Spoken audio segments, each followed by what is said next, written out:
Hello, and welcome back to the Be Unbound podcast. I'm your co host, David Rethemeyer. And I'm your co-host, Jonathan Brush. And as of the airing of this episode, it will be Christmas Eve. We are recording this quite a bit earlier, however, because we hope that we, along with the rest of you, are going to be taking a much needed holiday break and are able to celebrate Christmas with your families. And so we are taking a little bit of a break from recording podcasts, but we wanted to make sure that you have some content to listen to. So we are continuing, as we did last week, in bringing back some of the most requested and most downloaded episodes from this past year. And so we are going to be bringing back this conversation that we had about the concept of adulting. And so we'll just let you jump in and enjoy that. And we hope that if you're listening to it again, it's just as valuable, or if you're listening to it for the first time, enjoy. It's a good one.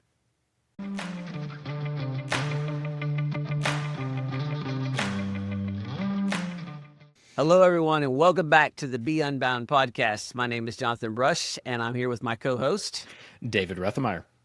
And along with David, we have Trent Emick back in the studio for another three-way conversation. We've been having a lot of fun doing these recently. And so just so you guys know, behind the scenes, there's these topics that come up, and sometimes it's professionally, sometimes it's personally, sometimes it happens on meetings, sometimes it's all standing around in my kitchen or dining room or someplace else. And we think, man, that's a pretty good conversation. We'd like to explore that a little bit more. And now you get to hear us explore that. And so recently it was me kind of losing my head and going bananas over a subject that I find particularly annoying.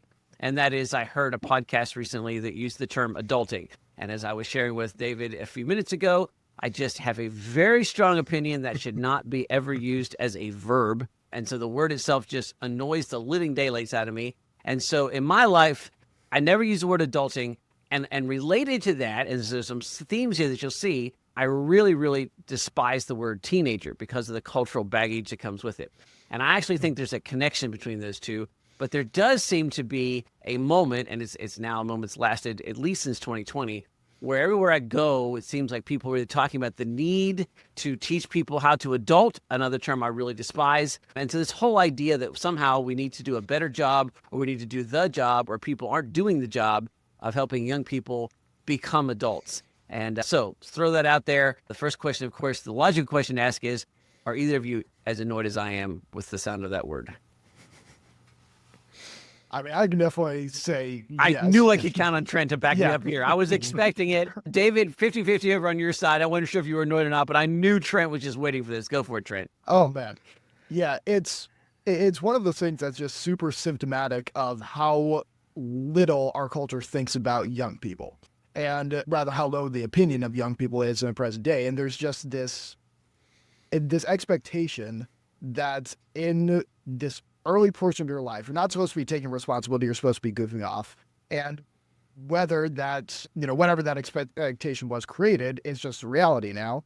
And so instead of trying to correct that, it seems like the culture has instead decided to just accommodate that. And hence we've come up with all this verbiage like adulting that says that it's somehow exceptional to do normal things and behave like an adult and not be some overgrown teenager who in your early 20s is running around just chasing whatever whims you have instead of actually building for the future. So, yeah, it's grating, but it's also tragic in its own way because of how symptomatic it is of broader cultural issues and the way that we treat young people generally. Well, let me throw this to you guys here in a second, because I'd like your opinion.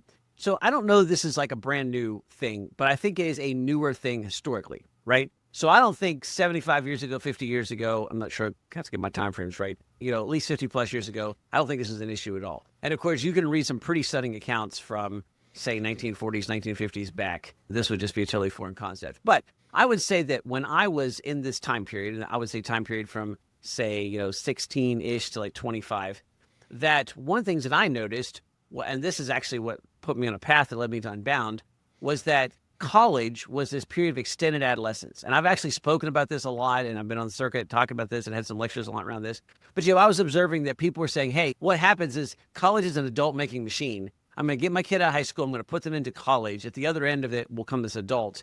And in between, the student was saying, this is just a time for me to have an extended period of adolescence. A lot of drinking, a lot of partying, a lot of irresponsible behavior. Maybe a degree comes along in there, but the credential is going to get me a job. So I'm going to spend this 4 years having as much fun as I possibly can before I have to get into the so-called real world. And then I get a credential at the other end that moves me into it. Now, there's all kinds of problems with that. But that was kind of the way it looked from my experience. Now, both of you have had more recent experience. So, David, not for you personally, because I happen to know you personally, and I don't think you struggle with this necessarily quite as much. But when you looked around at your peers, what did that look like from your perspective? And then Trent, I'd like to hear that from you as well.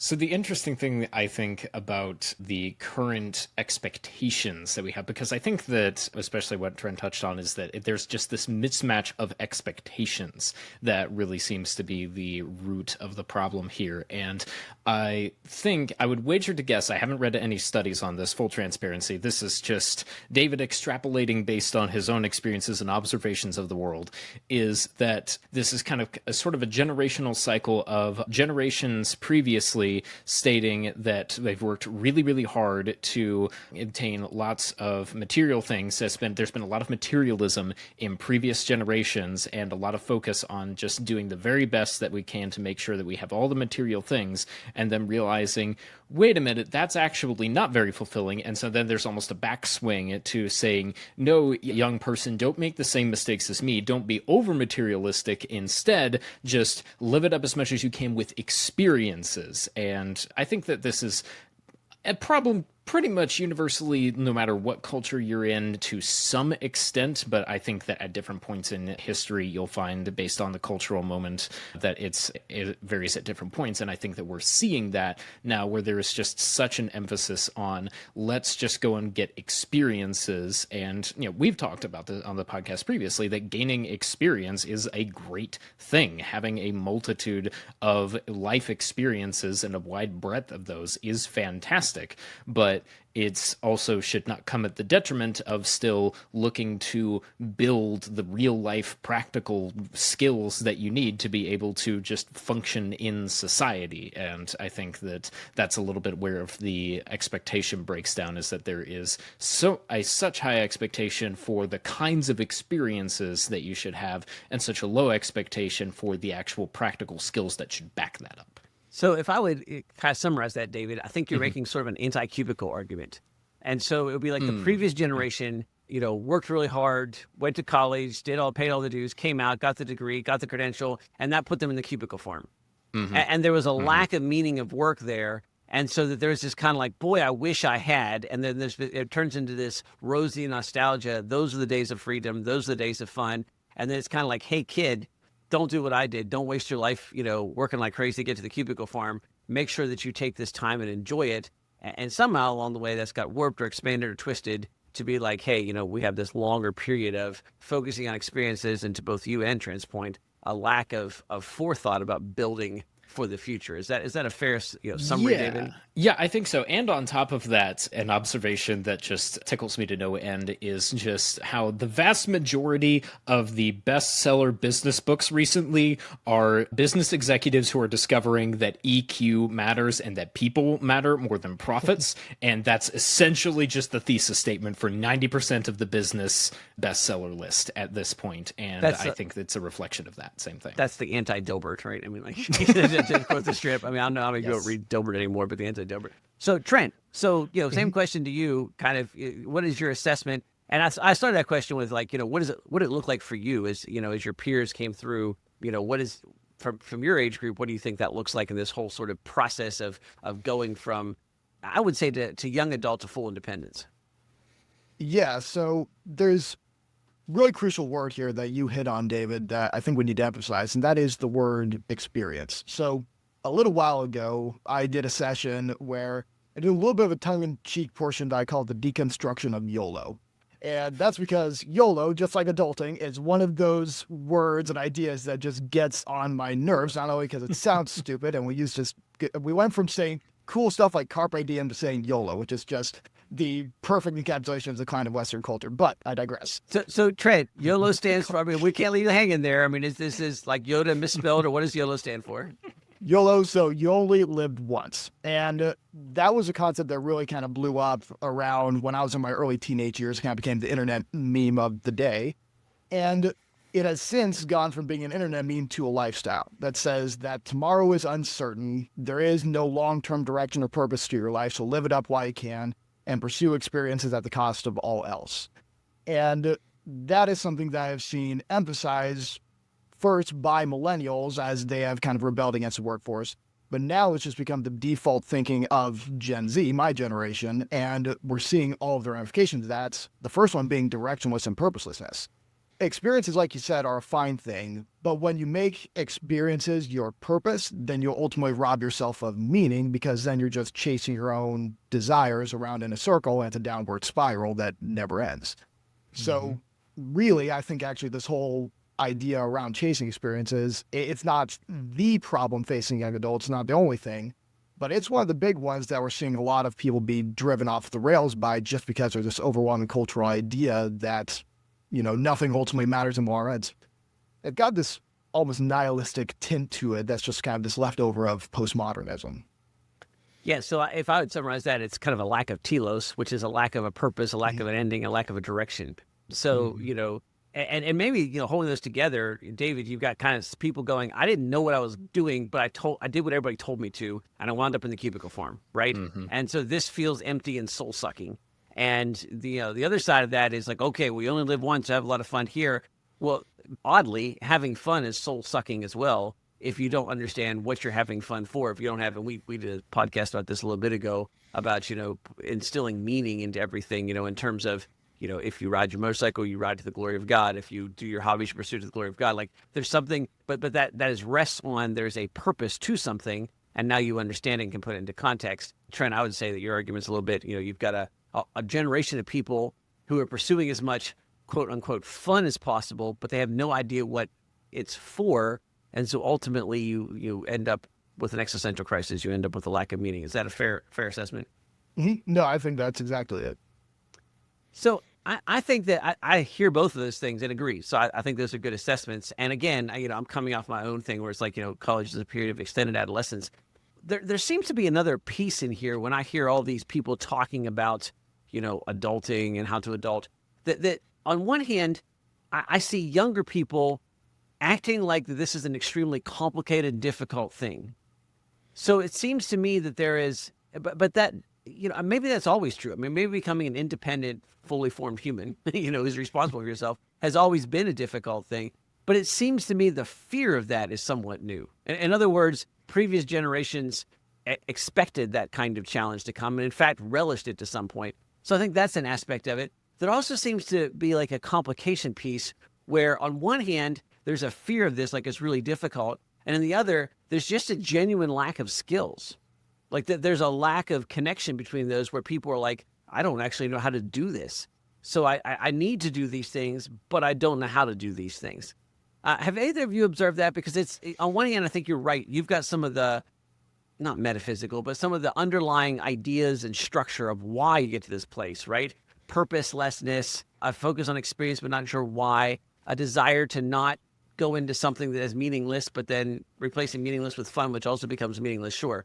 But there's also this kind of practical gap where you've got people going, being an adult is so hard. And also, I don't know how to do it. Do you observe that as well? I would definitely say so. I think the classic example that I see being used a lot is I come out of high school knowing how to prove that a triangle is a triangle, but I don't know how to do my taxes. Right. Is the foremost example of that, which I think is an interesting one to dissect because, for one thing, I think it does speak to just some of the priorities of our education system and the fact that really the education system that we have as of right now is not really focused on real world preparation. It's much more focused on giving you the skills to succeed academically. It's giving you the skills to succeed in an academic lifestyle, not in a practical real world lifestyle. And those are two very different things. And so, yes, learning how to learn is a really important thing. And so you can gain some really valuable skills from going through and not understanding how you're going to use in the real world how to prove that a triangle is in fact a triangle using proofs. That annoyed me to death when I was taking geometry. But it was useful to be able to learn how to learn. But I think that what we're seeing is that that value is not really seen when it comes to actual young adults who are graduating high school and then saying, wait a minute, the entire purpose of this is supposed to be to equip me to be able to then go into the world and have everything, have the tool set, have the knowledge that I need to be able to actually succeed in the real world. But they didn't actually give me that toolbox. Like the toolbox is a lot more of a setup for college. Now that's what a vast majority of high schools especially are designed for now, is what's the highest acceptance rate that we can get for our students to get into a college. That's the main success metric. The success metric is not, are we producing students that are actually well-rounded people who have the practical knowledge that they need to be able to be successful adults and do things like their taxes or know how things like insurance works and things like that. And so I think there is simultaneously a little bit of just a failing of just the overall design of the education system as a whole, which is one of the things that we are supremely frustrated at here in Unbound and is one of the reasons why we exist.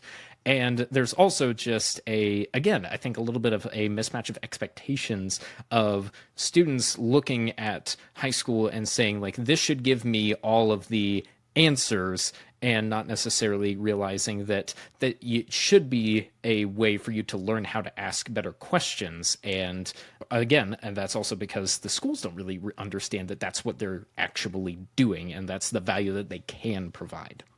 Yeah, so Trent, I'm going to throw this to you in a second, but so David, I think that the argument here is that you have a high school system. So we're talking broadly as society. So maybe most of our audience, you're not quite in that system, but you're certainly going to have to deal with a society that's modeled on that system.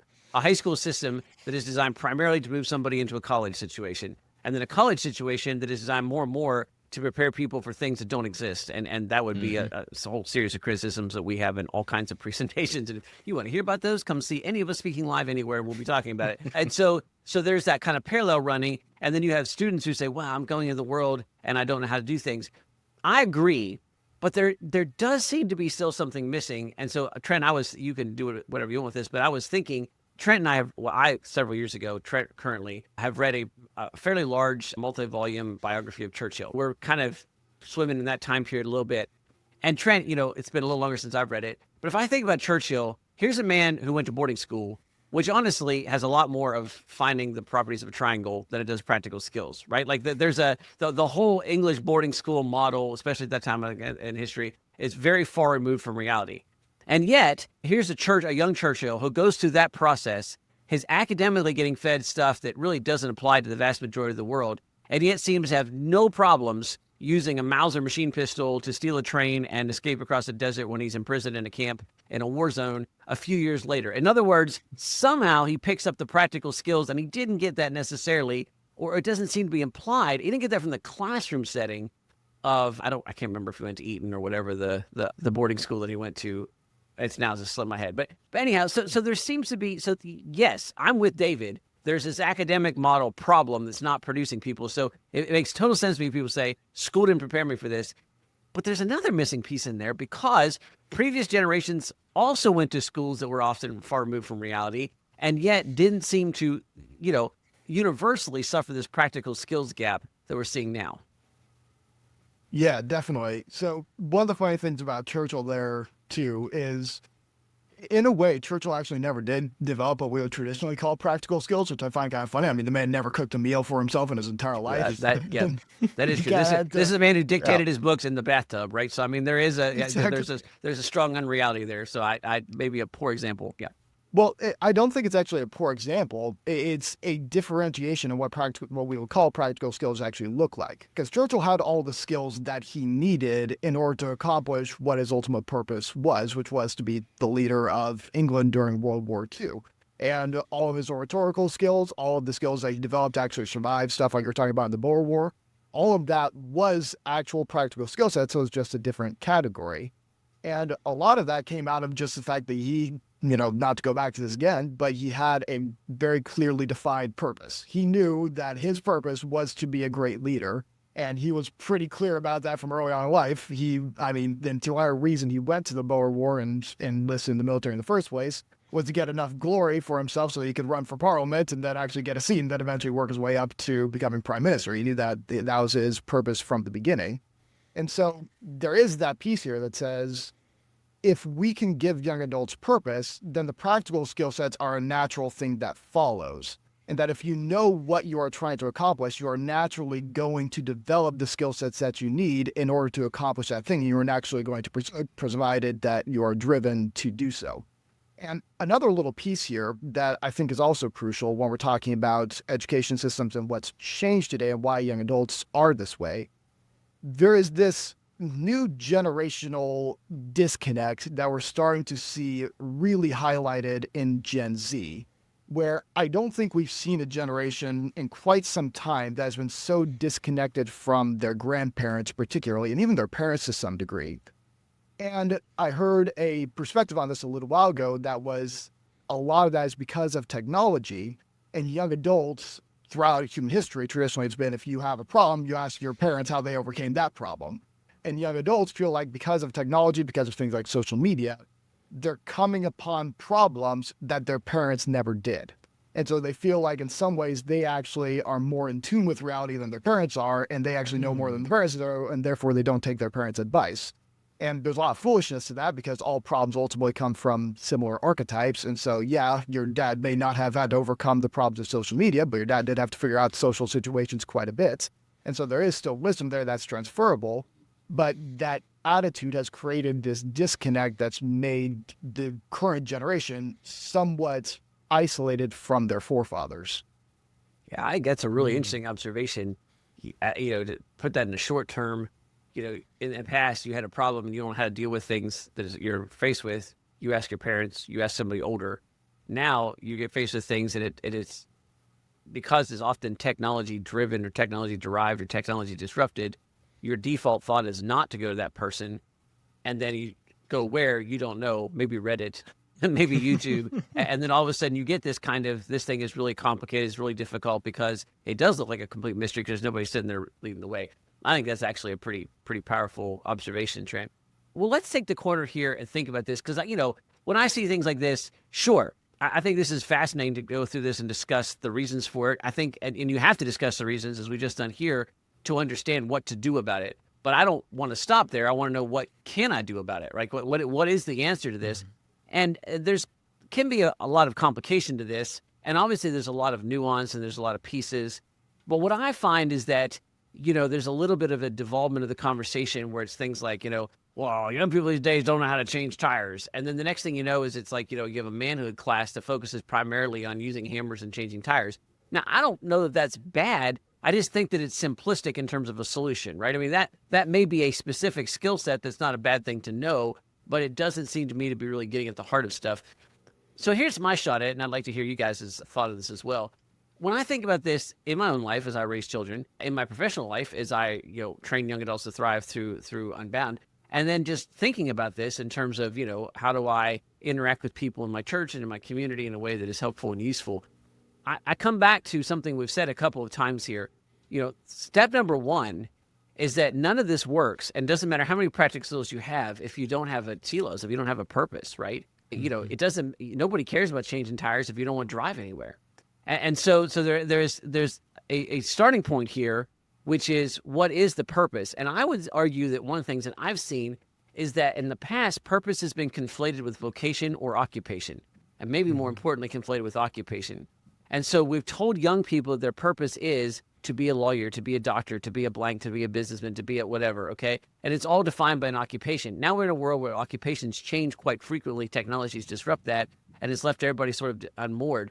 And I think that's where, as Christians, we have the significant advantage. For a Christian, your purpose never has had anything to do with occupation and vocation. Your occupation and vocation, no matter what it is, has everything to do with your purpose. And if that sounds contradictory, let me go back and break that down a little bit. It's your purpose is not derived from your occupation or vocation. Your occupation or vocation is derived from your purpose, and it doesn't matter what you do because your purpose oversees that. And the explanation of this would be, as Christians, our purpose is to love the Lord our God with our heart, mind, and soul, and our neighbor as ourselves. And various denominations state that in slightly different ways, but all basically come back to that point. So it is to love God and it's to love others as yourself. And what does it mean to love God? It's to do his commands and to carry out his work. And then now, occupation, vocation, anything that does not conflict with God's laws and that carries out God's work, which is to lead to human flourishing and help other people and serve others the way that, treat other people the way you want to be treated, show Christ's love to them. That's the way you carry that out right then. So your purpose now is something that can be applied and infused into everything that you do. And of course, it gives you a sorting mechanism to know the things what not to do. And so I'd say that, the first practical piece here is just to understand teaching young people that this is a purpose that is big enough to serve them for not just the rest of their life, but for all of eternity. And that it is one that is many faceted, which means they don't have to do it just one way. That becomes an organizing sort of lodestar, navigation point, a true north, that you can then make sense of everything else. And then things flow from that. So before I go to the next part there, does that make sense? Or would you have anything to add to that? Because both of you have taken airs. I've been talking at various points. I know you got stuff to say. Yeah, I think the purpose piece is critical in making sure that you actually have a right understanding of why you're doing the things that you're doing. Because, to go back to our earlier analysis of the problem of either going to just your occupation or going to just experiences, if you're relying on either one of those to be able to help you find a sense of direction or be able to feel like you are a successful adult, then both of those are going to let you down if you don't have a actual purpose to it. And I think the things that I would add on to that, in addition to that, would be just because like having a purpose, and then like you go, okay, I know that there is a purpose to what I am building towards. And, we would argue as a very unashamedly Christian organization that is ultimately to glorify God, build his kingdom, and love others as he has called us to love them. And so then from that, how do we do that practically? And as far as just practical skills building, for one thing, that's something that we teach a lot about in Unbound as far as looking to gain real world experiences. So, hey, here's a little bit of an early plug if you have somebody who's looking for that. But two, I think just as a general piece to this is that really it should feel challenging to some extent. I think whenever you're coming across a new thing that you have to learn how to do, and I think that's something that sense of challenge, that sense of overwhelm of I have no idea how this works, let me leverage all of the tools that I have to figure that out, is something that I think to some extent, because we have such an aversion to just a feeling of unequippedness, and like we talked about recently, a feeling of effortlessness, that feels bad now in a lot of modern culture. And I think that to pushing back against that is just that, yeah, figuring out things and figuring out how to be a successful adult is hard a lot of the time. And it's half the battle is just saying, okay, yeah, this is hard. What do I do about it? How do I overcome it? Who are the people that I have who can help me to overcome that? What are the resources that I have at my disposal? What are the skills I already have? What are the skills that I need to overcome this? And just realizing that just because something is hard does not mean it's overcomable. And a lot of the time, pushing through that feeling of discomfort is the key to actually feeling like a successful adult. And it's unfortunately and I think to some extent, unfortunately and fortunately, we can't really rely on our education system at this point to give our up and coming young adults that skill set and the ability to look at those hard things in the face and say, yeah, but this is worth overcoming. And so I think that we're going to need to just be very conscious of encouraging that in the circles where we have influence going forward. That part about, hard things, I think that's the second part, right? So the first is you have to have a telos, you have to have a purpose. The second is, hard things are going to come, and we should not, our children, our young people should not be surprised by the fact that hard things are coming. Then the question is, how do you prepare them for hard things?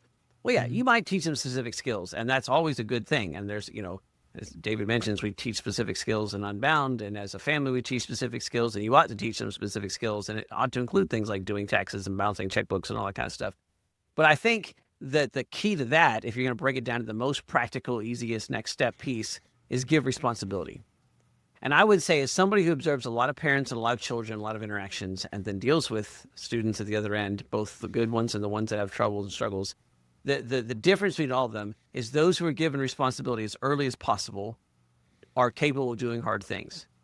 And I don't want to oversimplify this, but I would just say that it is a complicated world. You are not going to be equipped to prepare your child for everything that comes. And to think that, like I've got a checklist and I do this. Okay, kid, you're ready to go. That's unrealistic. It's not that it won't be helpful, and I'm not saying you shouldn't do some aspect of that, but that's not going to be the full picture. The real picture is how early can you give a child responsibility? And if you're thinking about, I'm not a parent, I'm thinking about I'm an employer, stuff like that. Okay, how fast can you give an employee responsibility? The faster people are given responsibilities and opportunities to fail, and somebody that will help teach them, instruct them, coach them through so that, the failure stings as little as possible and the success is more probable. That's how we build skills. That's how we build responsibility. And that's ultimately how we train adults, because the definition for me of an adult is, I said earlier that I despise the term teenager because of cultural baggage. In my house, I have children. They generally last until about 12 years of age. Then I have young adults. Young adults are adults. They're no longer children. And the difference point there is that I expect my young adults to pick up increasing amounts of responsibility until they're fully independent, at which point they become fully a full adult. And, there is no gap between there. You're a child, which means you have to rely on others. You're a young adult, which means you're starting to take responsibility for yourself. You're a full adult, which means you take full responsibility for yourself. Trent, we might give you the final word here, buddy. Yeah, so I agree with everything that has been said. And just kind of maybe a little bit of a way to think about this whole idea of particularly giving responsibility to young people earlier and earlier.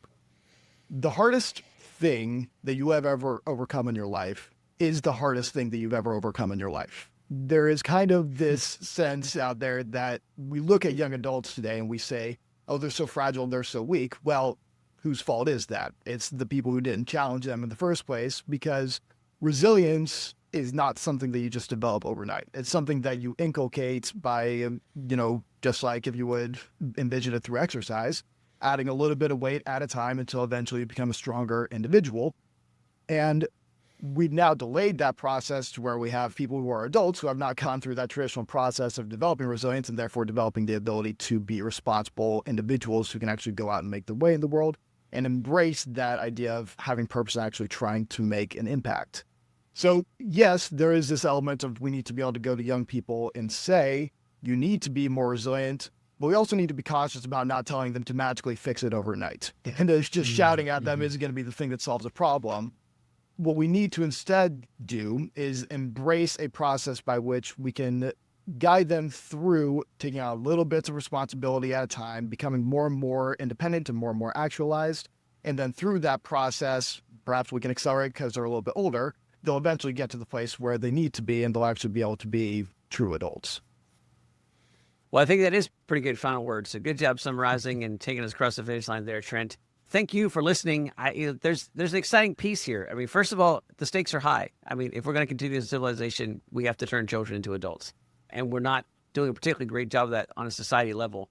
The good news is you don't fix it on a society level except by doing it at a personal level. So if you're listening to this, you can be part of the solution. And that is, of course, if you have children of your own. If you are a young adult, attempting to become an adult, or an adult attempting to become a better adult, or even somebody, if you're involved in any community at all, at the heart of being involved in a community is playing some role in taking children through to adults. And so, whatever you are, whatever you're doing, my challenge to you would be get involved in that in some fashion, in some process. This is civilization building work, and it doesn't get more important. It doesn't get more basic than this. And frankly, it doesn't get more rewarding and more exciting than this. And we can tell you that from literal professional experience.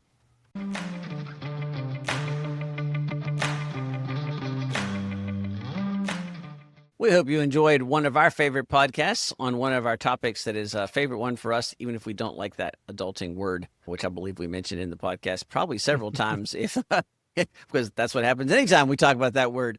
We hope that you're about to have, if you're listening to Christmas Eve or afterwards, that you are about to have a wonderful Christmas, or you had a wonderful Christmas. We'll look forward to talking to you, interacting with you in the new year. But as we finish this out, just one last quick reminder that as we slide into the end of the year, we've still got an ear to the phones, not today on Christmas Eve, and not tomorrow on Christmas, but the days afterwards. If you're interested in enrolling in Unbound, let us know, because there is a difference in price between 2025 and 2026. And if you are interested and you're planning on doing it, we just assume you got the smaller price.